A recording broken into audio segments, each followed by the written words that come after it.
speakers here, we thank you very much.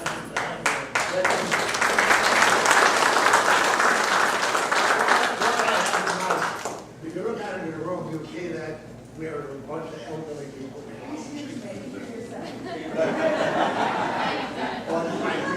Frankly, older people, what kind of, you know, I think a lot of them here would get most interested in program with called aid to people who are put into nursing homes or things like that. Somebody in this town will operate on rehearse the intercom. I'll give up the mic. I just went on cookies. No, I'm going to let you continue. I just again, I want to thank all of you for being here.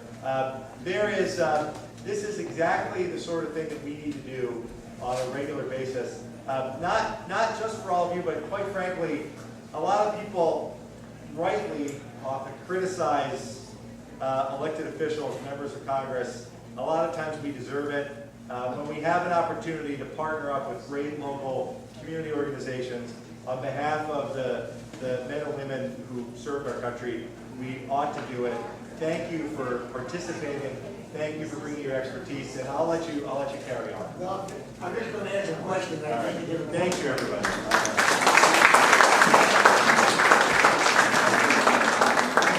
A lot of people here are interested in this. Aid to people who are in various stages. And even though the gentleman from the county addressed it slightly, I'm wondering if we can get a little explanation in more depth. I think you're the right. Right, what? So I'm going to turn it over. I shut up and turn it over to Mom. So here you are. Nunziata. Yes. This is Nunziata. I'll stand up. The aid and attendance benefit, I believe that's what everybody is interested in hearing a little bit more about. VA has disability compensation benefits. Those are for veterans who were wounded in or suffered a disease that was due to their military service.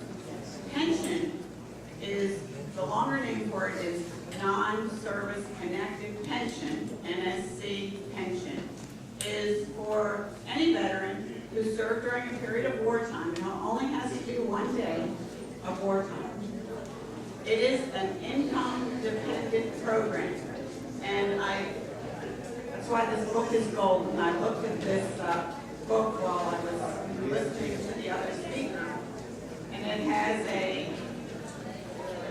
table in it which talks about the maximum annual income that allows for eligibility to pension. It's not a lot of money. If a veteran and his spouse get Social Security benefits and that's all they get, that's too much money to qualify for pension. The pension benefit was designed to provide assistance to veterans with very low income. The catch to that, or the opening there to maybe qualify for pension, is unreimbursed medical expenses. So if a veteran who has 1 day of wartime and has regular incoming income in an amount that exceeds these limits, also has medical expenses that you don't get reimbursed from your insurance company, that your former employer doesn't reimburse, that are coming out of your pocket. Those benefits are calculated in a way to reduce your income. So very often a veteran who has too much income but is in a nursing home and has no way to pay for that nursing home other than money out of their pocket, that your income could be reduced to zero. So you could end up getting the maximum benefit. Pension benefit itself is not a lot of money. Now, aid and attendance is a benefit that can be paid in addition to a pension. You cannot get aid and attendance if you're not entitled to pension. You must have entitlement to pension in order to get aid and attendance. What aid and attendance means is that you can't perform normal daily functions of living without assistance. You can't take a bath. you need assistance going and using the toilet, you can't prepare your food, you can't take your clothes on or off, or possibly because of mental challenges, you know, you're forgetting things and you don't remember to turn off the stove and you might be a danger to yourself, you may be qualified to get assistance. VA does not provide the assistance. You would figure that out, and we would reduce your income by the amount that you're paying for such assistance. I wanted to thank the gentleman here from Palm Beach about talking about scams and different things that you see out there. What I could say to you is, if it seems too good to be true, it probably is. Aid in attendance is a benefit that can save veterans' lives, quite frankly. For that veteran who does not have any money, who is destitute, it is a great thing. Pension in itself, and I'm just going to move on to the net worth, which I also think that we're talking about, because that's always a big question. The pension benefit is not there to help protect somebody's assets so that you can leave money to your children or grandchildren. I keep telling my dad that. He's a veteran. And it is something that is there that in a situation, and it is a case-by-case decision, where someone may have a nest egg, but is going to be in the nursing home for years to come. That person may be able to be eligible even if they have a higher net worth. For someone else who has a net worth, and I don't think I can explain it any better than you do.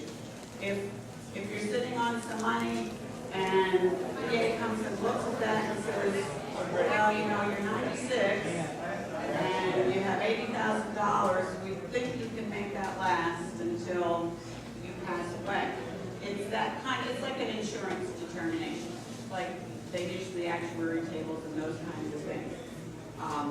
So it's difficult to stand up there and tell you what net worth will qualify you and what net worth won't. But I think it's important to know that the purpose of this benefit is for veterans who have no funds, who do not have a means to provide for themselves.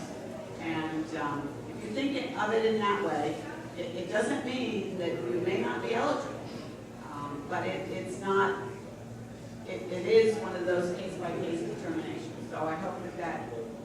Yes. This question is for you, Ms. Menziati. I work a lot with the aid and attendance program, and my concerns are, and you explained that you have a backlog up in St. Petersburg. The time it takes to get aid and attendance is almost 10 months.